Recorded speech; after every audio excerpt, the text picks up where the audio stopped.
సభకి నమస్కారం. ఈరోజు అన్న ఎన్టీఆర్ జన్మదినం. నివాళి అంటాం, మనసు రావట్లేదు. నివాళి అనే కంటే ఆయనకి జన్మదిన శుభాకాంక్షలు తెలియజేద్దాం. ఎన్టీఆర్ అజరామరుడు.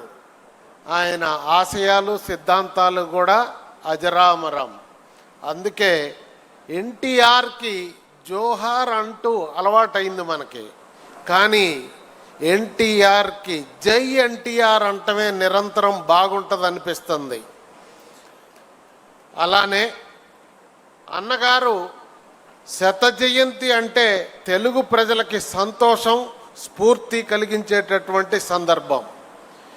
అన్నగారు తెలుగు ప్రజల గుండెల్లో గూడు కట్టుకొని ఉన్నటువంటి మహా వ్యక్తి. ఎందుకంటే అన్నగారు శత జయంతి జరిపాం మనం 3 సంవత్సరాల నాడు. శత జయంతి ప్రపంచ చరిత్రలో ఒక రాష్ట్రాధినేతకు కానీ, దేశాధినేతకు కానీ, సినిమా యాక్టర్కి కానీ ఎవరికీ అంత గొప్పగా జరగలేదు. సంవత్సరం పొడుగుతా ప్రపంచవ్యాప్తం 365 రోజులు శత జయంతి జరిగిన ఏకైక వ్యక్తి చరిత్రలో నందమూరి తారక రామారావు గారు మాత్రమే. మనం వింటూ ఉంటాం చరిత్రలో తారక మంత్రానికి శక్తి ఉందని, గాయత్రి మంత్రానికి శక్తి ఉందని.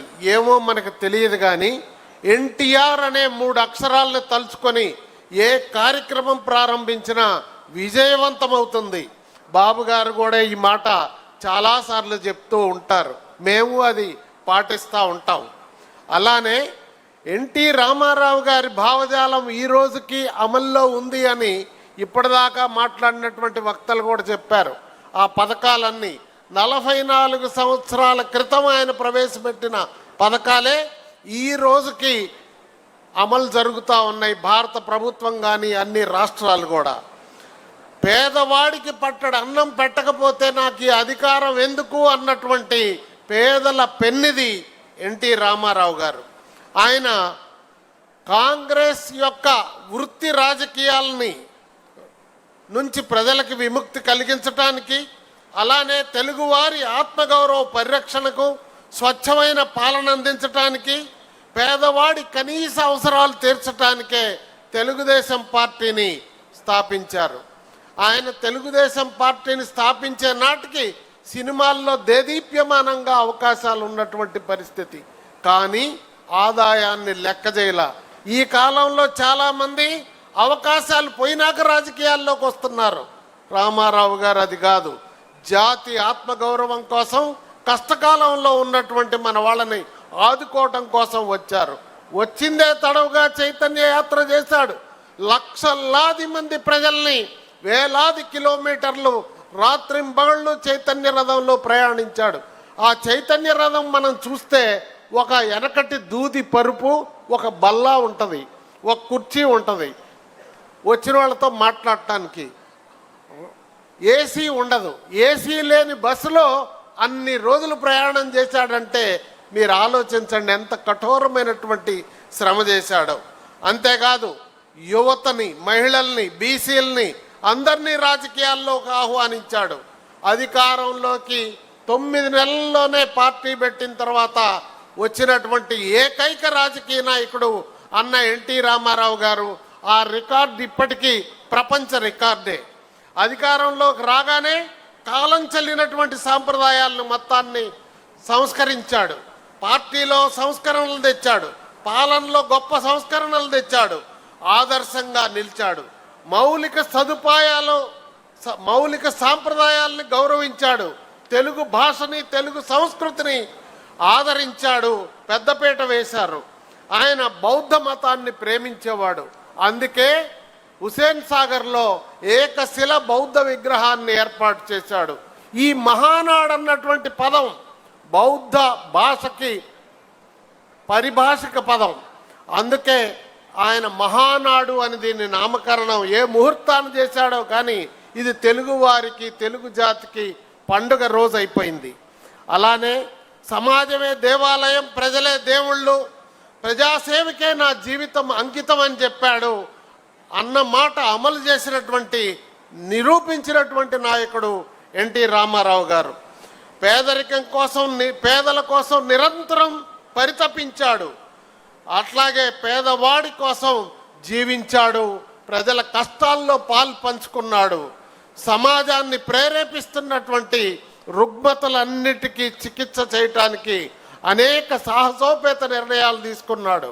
అంతేకాదు జాతీయ స్థాయిలో కాంగ్రెస్కి ప్రత్యామ్నాయ రాజకీయాలు రూపొందించింది అన్న ఎన్టీ రామారావు గారు.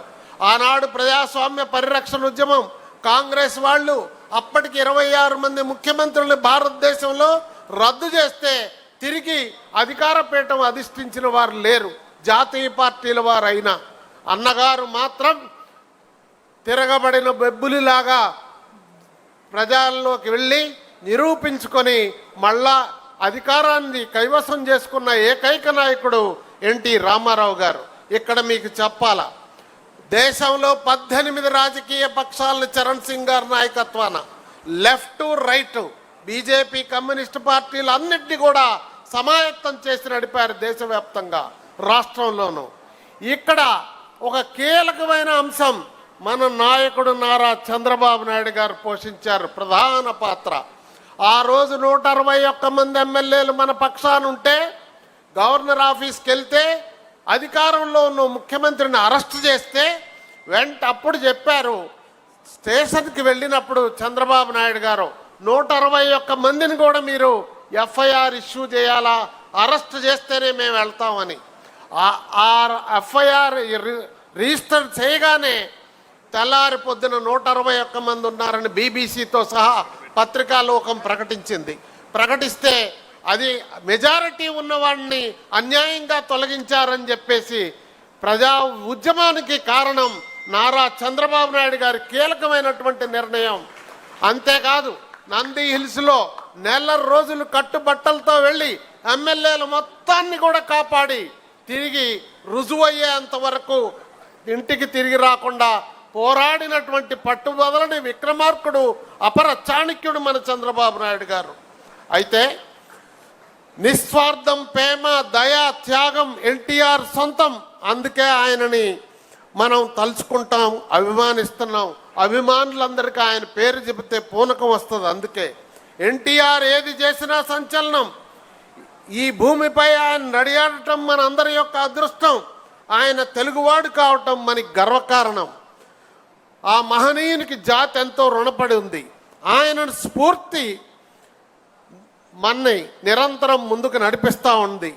ఎన్టీఆర్ ఔన్నత్యాన్ని, భావజాలాలను, సిద్ధాంతాలను భావితరాలకు అందజేయటమే మనందరం కర్తవ్యం. ఆ విధంగా మీరందరూ నడుచుకోవాలని ప్రజాస్వామ్య పరిరక్షణలో మొన్న కూడా ఈ రాష్ట్రంలో అరాచకమైనటువంటి ప్రభుత్వం రాజ్యం వెళ్తుంటే లోకేష్ బాబు గారు తిరగబడిన బెబ్బులిలా తాత యొక్క ఆశయాల్ని పుణికిపుచ్చుకొని ప్రజల్లోకి వెళ్ళి ఆయన చైతన్య రథం మీద వెళ్తే పాదయాత్ర ద్వారా లక్షలాది మంది ప్రజల్ని కలిసి అందరికీ భరోసా ఇచ్చి ధైర్య సాహసాలతో ఈ ప్రభుత్వాన్ని ఇంటికి పంపించడంలో ప్రధాన పాత్ర పోషించడం ద్వారా రాజకీయాల్లో నిరూపించుకున్నారు. మీరు చూడండి, పాదయాత్రకు ముందు లోకేష్ బాబు, పాదయాత్ర తర్వాత లోకేష్ బాబు, ఎంత పరివర్తన మీరు ఆలోచించండి. ఆయన్ని వైసీపీ వాళ్ళు ఏ విధమైనటువంటి కుట్రతో ముద్రించాలని ప్రయత్నించిన పెళ్ళుబికినటువంటి ఉత్సాహంతో దాన్ని కాలదన్ని నిరూపించుకొని తన్ను తాను సంస్కరించుకొని ప్రజలకు ఆదర్శంగా నిలబడి కార్యకర్తలందరూ కూడా భావితరాలు ఎలా నడవాలో ఒక ఆదర్శంగా ఉన్నాడు. అంతేకాదు ఆయన పార్టీలోకి రావటంతోనే మొట్టమొదట ముఖ్యమంత్రి గారి కొడుకుగా అధికారం అనుభవించలా. మొదట పాదయాత్ర బాబు గారు ప్రారంభించినప్పుడు ఆయనకి బస్సులో ఏర్పాట్లు సరిగా ఉన్నాయా లేవా అని చూసేవాడు చిన్న కుర్రోడు.